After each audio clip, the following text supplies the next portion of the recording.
Invite বলে কথা। আর আমি তো পুরোপুরি রেডি হয়ে গেছি। কিন্তু বাইরের ওয়েদারটা আজকে এতটাই খারাপ, আমি কী করব বুঝতে পারছি না। দুটো ইনভাইট পড়ে গেছে। করব বুঝতে পারছি না। আর এটা হচ্ছে আমার আউটফিট। তো এখন নিচে বাপিদা চলে এসছে। আর এই যেখানে দুটো হচ্ছে গিফট রয়েছে, একটা ভেতরে আর একটা এটা। তো আজকে দুটো ইনভিটেশন, আসে না তো দুটো ইনভিটেশন একসাথে এসছে। একটা হচ্ছে বার্থডে পার্টি, তো আমি হলাম ওখানেও যাব, আর একটা হচ্ছে রিসেপশন, তোমরা দেখতেই পারবে। সো চলো আজকের ব্লগটাকে এনজয় করো। আর এই যে অংশুর এটা আউটফিট। আমি না হাওয়াই চটি পরে যে ঘরের আর স্লিপার পরে না চলে যাই। চলো তো। পুষ্পা যেই বলেছি সঙ্গে সঙ্গে লজ্জা পেয়ে গেছে বাপিদা। যাই হোক, একটু লজ্জা মানে এটা এটা ন্যাচারাল ব্যাপার। তো আমরা চলে এসেছি বার্থডে বয়, ওই যে বার্থডে বয়।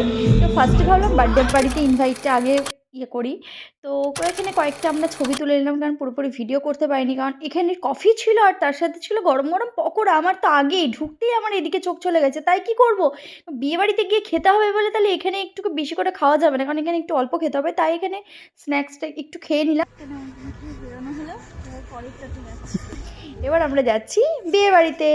মাঝখানে রাস্তায় না একটুখানি চা খাওয়ার জন্য একটু মনটা খুব আকুলি বিকুলি করছিল, তাই একটু চা খাবো। কিন্তু চাটা খাওয়ার পর এখানে বলছে গোটা খাসি, মানে আমাদের একান্ত আপন ভাই, একান্ত আপন।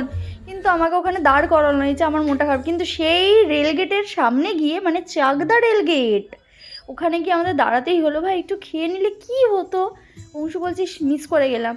তারপর যেদিন মতো যেই বললো মিস করে গেলাম, সঙ্গে সঙ্গে দেখলাম টপ করে গেটটা খুলে দিল। তারপর কি করব, পেটটা খালি রেখে আমাকে বিয়েবাড়ি যেতে হলো, কারণ ওখানে গিয়ে তো অনেক খাবো।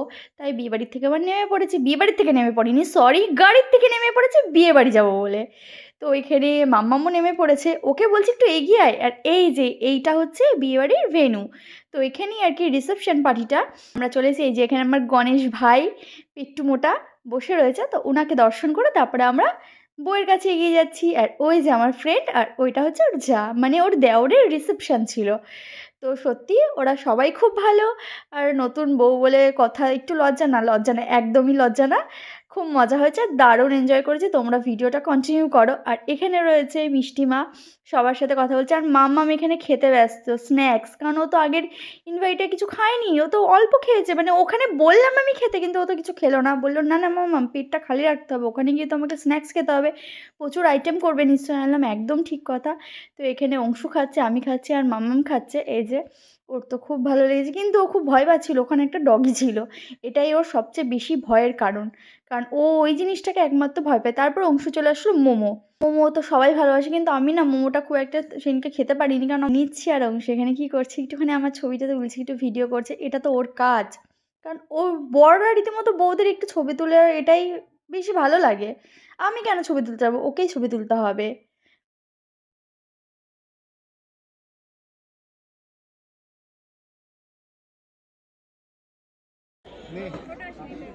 এখানে আমরা সবাই মিলে একটু মজা করছি, খাওয়া দাওয়া করছি। এই দেখো সবাই, একে চিনতে পারছো, হচ্ছে দীপঙ্কর। তোমরা আমার ব্লগ যদি কেউ দেখে থাকো তো এখানে তোমরা দেখতে পারো। এখানে হচ্ছে নতুন বউ আর বর।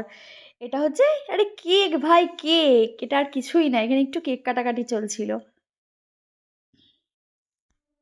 এখানে ওরা দুজন কেক কাটছে, দুজনকে খাওয়ানোর জন্য খুব ব্যস্ত। ও বলছে না আমি এত বড় কেক খাবো না, আর শুভ বলছে না তোমাকে পুরোটাই খেতে হবে। তো এই নিয়ে আর কি হাসাহাসি হচ্ছে। তারপরে যে বরটাকে দেখলে কেকের ওপরে, ওটাকে আরুষ তুলে নিয়েছে, বলছে এটাকে আমি খাবো। ও এটাকে নিয়ে বসে বসে খাচ্ছে, আর আমরা সবাই মিলে হাসছি আর ভিডিও করছি। আর মাম্মাম তো অলরেডি ফোন নিয়ে ব্যস্ত, কারণ ওর ভ্লগের ভিডিও দেখছে। তারপরে গোটা খাসির বিরিয়ানি খেতে পারিনি, তো কী হয়েছে, এখানে টানাটানি হচ্ছে দীপঙ্করকে নিয়ে, যে ও খাওয়াবে। আমরা বলছি না আমাদেরকে খাওয়াবে, আর ওদিকে ওরা বলছে না আমাদেরকে খাওয়াবে। এই নিয়ে দীপঙ্করকে নিয়ে আমরা টানাটানি করছি। তো সেই মাঝে দীপঙ্কর বলছে বাবা তোমরা গোটা খাসি খেতে হবে না, আমাকেই খাসি হিসেবে কেটে খেয়ে নাও, এটাই বেস্ট হবে। তারপরে চলে আসলাম আমরা খেতে। তখন কটা বাজে, তখন অলরেডি 2টো বেজে গেছে। আমরা একদম লাস্ট ব্যাচে বসেছি, কেন আমরা খুব মজা করছি। আর এখানে হচ্ছে মেনু কার্ড, এখানে কী কী রয়েছে তোমরা একটু পজ করে তোমরা পড়ে নাও, আমরা কী কী খেয়েছি আর কী কী ছিল।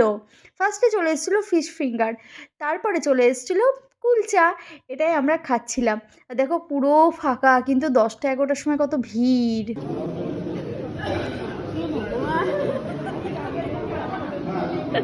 কি করছে, শান্তিতে খেতে দেবে না নাকি? এখানে সবাই মিলে খেতে ব্যস্ত, আর আমি তো রূপসাকে রীতিমতো জ্বালাচ্ছিলাম। তারপরে চলে এসেছিলো গলদা চিংড়ির মালাইকারি। ও, আমার তো এখনই জিভে জল চলে আসলো।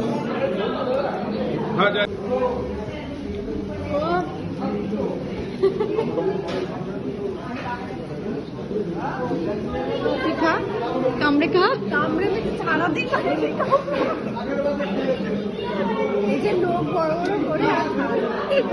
এখানে অংশু বলছিল যে বাঙালির কাঠি করা অভ্যাস, এখানে চিংড়ির পেছনেও কাঠি করে দিয়েছে। এটা কি তোমাদের একমত? তোমরা একটু কমেন্ট করে জানাও তো। এখানে মেনু কার্ডে লেখা ছিল পোলাও আর খাসির মাংস, কিন্তু ওরা ভুল করে আমাকে চিকেন দিয়ে গেছে। আর কি, আর অংশু তো প্রায় মানে মানে কেঁদে ফেলার মতো অবস্থা, যে খাসি কোথায় গেল, খাসি কোথায় গেল।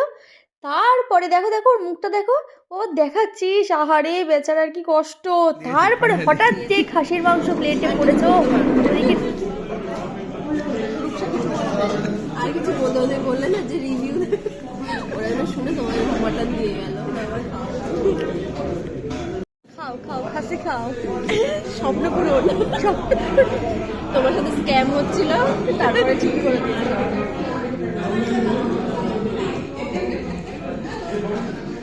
তো যাই হোক, কি বলবো, এখানের খাবারগুলো খুব অসাধারণ ছিল, আর খেয়ে খুব তৃপ্তি হয়েছে। আর সবচেয়ে বেশি ভালো লাগলো যেটা, এখানকার যারা সার্ভিস করছিল তারা পাঞ্জাবি পরেছিল, এটা কিন্তু খুব ইউনিক একটা ব্যাপার।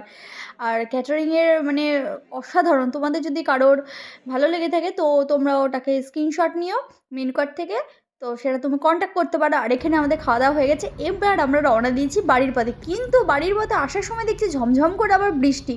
ওয়েদারটা খুব সুন্দর ছিল, বিশ্বাস করো, এত ভালো লাগছে। দেখো তোমরা বুঝতে পারছো, ঝমঝম করে বৃষ্টি হয়েছে, আর রাস্তা পুরো ফাঁকা।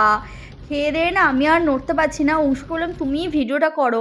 এবার আমরা বাড়িতে চলে এসেছি, বাড়ির থেকে নামছি। তোমাদের ভিডিওটা কেমন লাগলো তোমরা কমেন্ট করে জানিও। আবার নেক্সট ভিডিওতে তোমার সবার সাথে দেখা হচ্ছে। এখনকার মতো টাটা।